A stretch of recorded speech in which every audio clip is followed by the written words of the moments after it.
Bonjour les amis, connaissez-vous ce scénario? Vous allez au supermarché, vous prenez un caddie pour y mettre vos courses, vous commencez à parcourir les rayons du magasin, mais au bout de quelques minutes, vous vous rendez compte que votre caddie a un biais naturel qui fait qu'il part toujours dans le mauvais sens. Vous voulez avancer droit devant, mais peu importe vos efforts pour faire le contraire, votre caddie a un défaut qui fait qu'il part toujours sur le côté. Dans la lettre aux Romains, on découvre que ce qui peut être vrai d'un caddie de supermarché est vrai aussi des êtres humains. Nous avons un biais naturel qui nous fait systématiquement partir dans le mauvais sens et qui doit être corrigé avant qu'on puisse aller dans la bonne direction. Lisez avec moi Romains 8, versets 5 à 8. En effet, ceux qui sont sous l'emprise de la chair s'accordent aux tendances de la chair, tandis que ceux qui sont sous l'emprise de l'esprit s'accordent aux tendances de l'esprit. Or, la chair tend à la mort, l'esprit, lui, tend à la vie et à la paix. Car la chair tend à s'ériger en ennemi de Dieu, parce qu'elle ne se soumet pas à la loi de Dieu, elle en est même incapable. Ceux qui sont sous l'empire de la chair ne peuvent plaire à Dieu. Question pour vous, quelles sont les marques caractéristiques de ce qui est appelé ici la chair?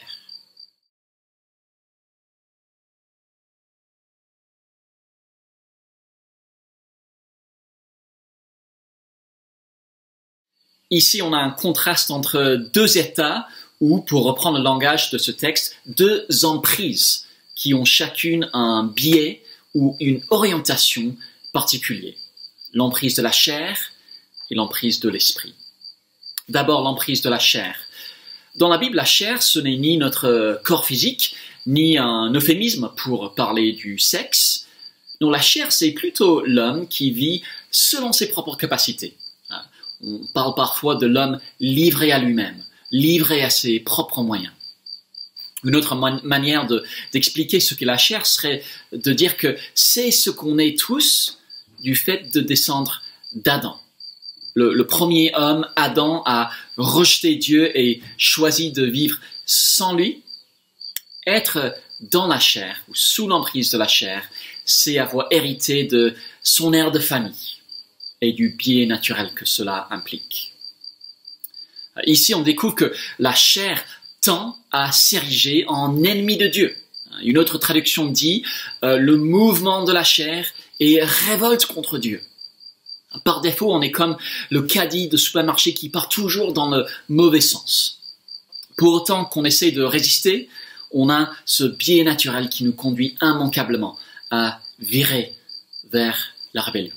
Et puisque Dieu est la source de la vie, la destination ultime vers laquelle ce biais naturel finira par nous conduire, c'est la mort. Voilà pour l'emprise de la chair.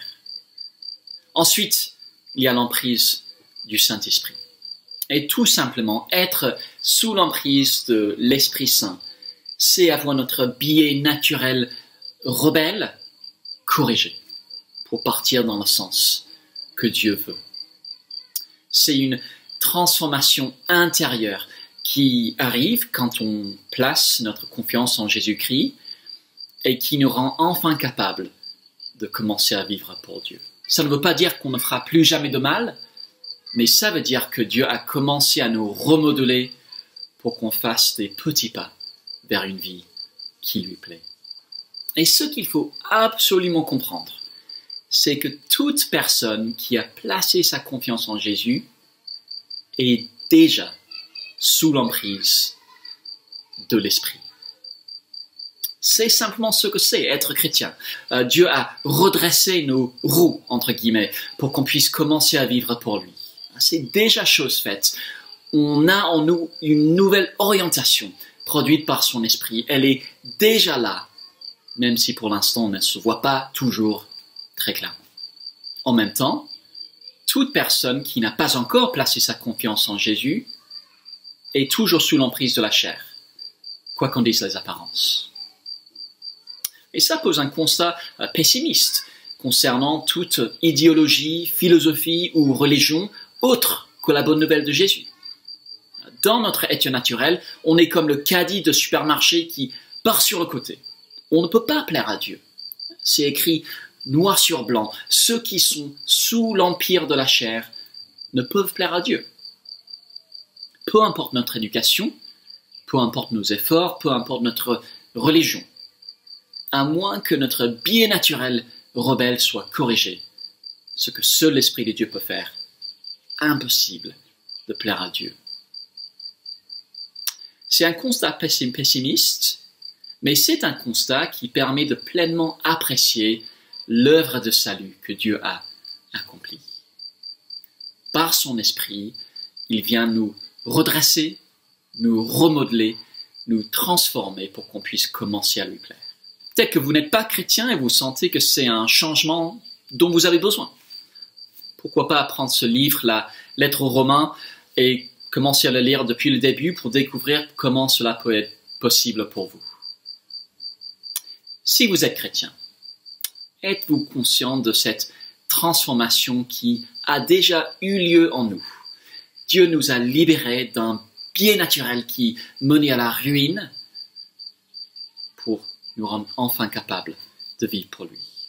Pourquoi pas prendre du temps pour méditer là-dessus et puis pour le remercier.